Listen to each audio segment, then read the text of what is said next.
صرخت أريجة قطعت أحشائي وسرى لهيب النار في أمعائي. أماه ما هذا الذي أسقيتني؟ قالت شراب العز يا أبنائي. وتقدمت إيمان إذ جاء دورها، أماه أين زجاجتي وإنائي؟ فأجابت الأم الحبيبة مرحبا في مهجتي ومدينتي وسمائي.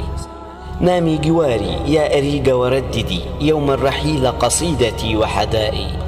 وحذاري يا إيمان أن تتأخري عن ركبنا وتدثري بردائي.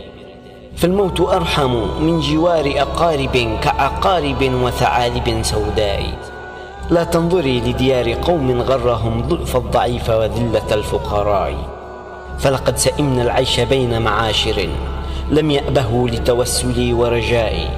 ولقد سئمنا العيش بين معاشر ما حركتهم دمعتي وبكائي. ما حرك الشهر الكريم قلوبهم فقلوبهم كالصخرة الصماء. ناديت يوم النائبات أحبتي يا ليت شعري من يجيب ندائي. ناديتهم والجوع يهدم دارنا والفقر يخدش عفتي وحيائي. نعقت غراب البين فوق ديارنا وديارهم كالروضة الغناء.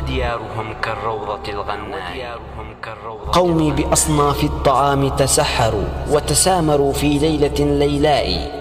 وعلى المحبة والتلاقي أفطروا وأنا أصارع غربتي وعنائي.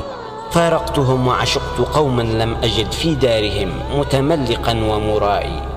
أهل المقابر أخوتي وعشيرتي ولهم رفعت محبتي وثنائي. ما عدت أحتاج الوداع فليتهم لا يحضرون بمأتمي وعزائي.